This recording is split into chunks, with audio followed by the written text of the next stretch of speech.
یا مہدی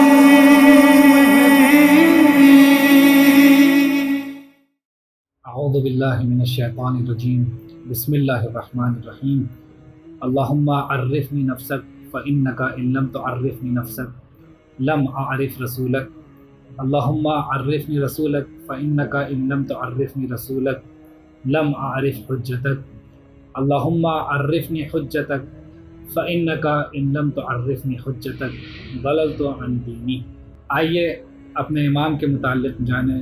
کتاب کمال الدین و تمام النعمہ، مصنف شیخ صدوق علیہ الرحمہ، اقتباس 30، یہ 30واں ایکسرپٹ ہے کہ جس میں ہم 24ویں باب تک پہنچے تھے۔ اسی باب کی گفتگو کو آگے بڑھاتے ہوئے کہ جو باب اس موضوع پر ہے کہ رسول سے وہ روایات جو دلالت کرتی ہیں آخری امام کے 12ویں امام کے خداوند عالم کی طرف سے مقرر کیے جانے پر، ان روایتوں میں چند روایات آپ کے سامنے اس کا خلاصہ پیش کیا گیا۔ اسی سلسلے سے ایک اور روایت آپ کے سامنے پیش کرتے ہیں کہ جو جناب سلمان فارسی رحمۃ اللہ علیہ ان سے نقل ہے۔ اس روایت میں عنوان یہ ہے کہ جہاں پر رسول خدا صلی اللہ علیہ وآلہ 12 ائمہ کی معرفی کراتے ہیں اور ایک ایسی بات کرتے ہیں کہ شہزادی کونین فاطمۃ الزہرا سلام اللہ علیہا یہ بات سن کر مسرور ہوتی ہیں اور خوش ہوتی ہیں۔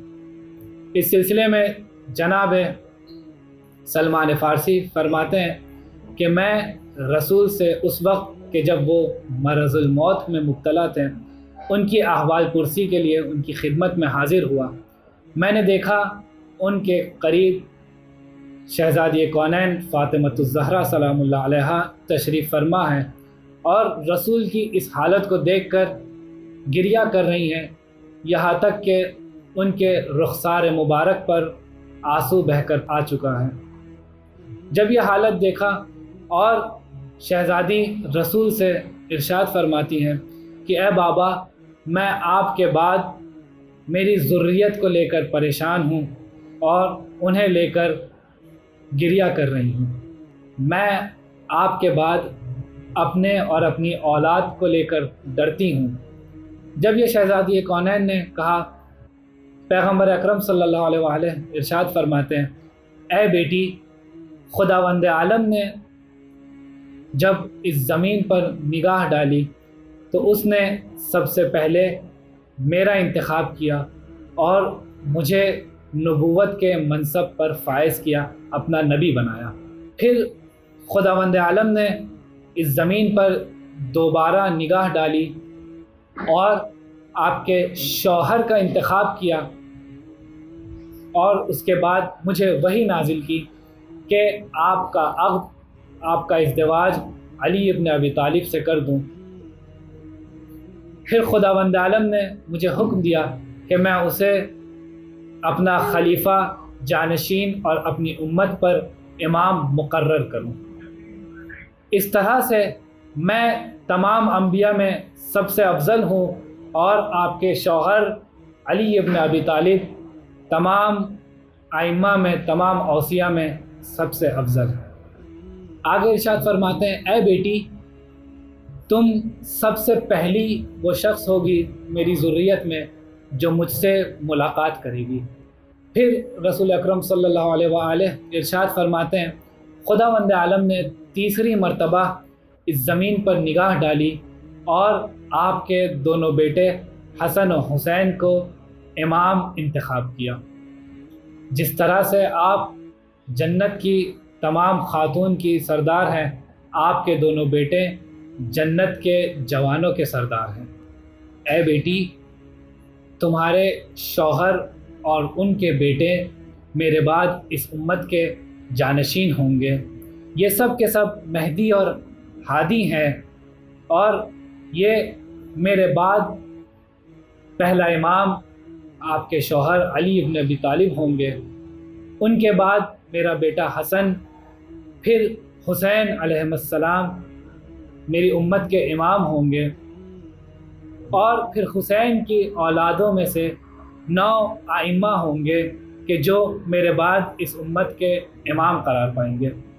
یہ سب جنت میں میرے ساتھ میرے مقام پر ہوں گے، اور خداوند عالم کے نزدیک میرے اور میرے جد ابراہیم کے مقام سے زیادہ افضل جنت میں کوئی مقام نہیں۔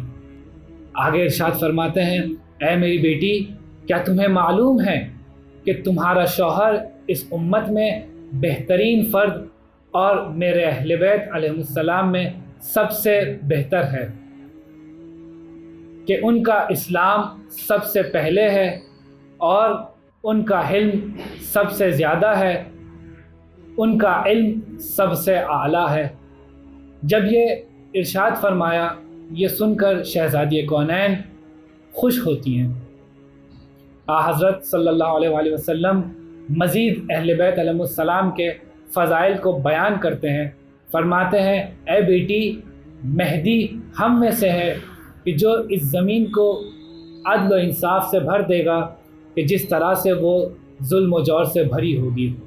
اس طرح سے بار بار کئی مرتبہ پیغمبر اکرم صلی اللہ علیہ وآلہ ائمہ علیہ السلام کے فضائل اور خصوصاً 12 اماموں کو معین کرتے ہوئے ان اماموں کی ان کے ناموں کے ساتھ ان کے فضائل کو بیان کرتے ہیں۔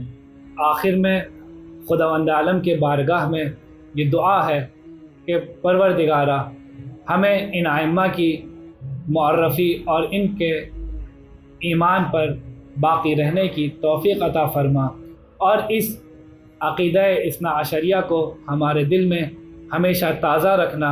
ہم ان کے فضائل کو جب بھی سنیں خوش ہوں، اور جب بھی ان کے مصیبتوں کو اور ظلم کو سنیں تو غمگین ہوں۔ وآخر دعوانا ان الحمد للہ رب العالمین۔ اللهم عجل وليك الفرج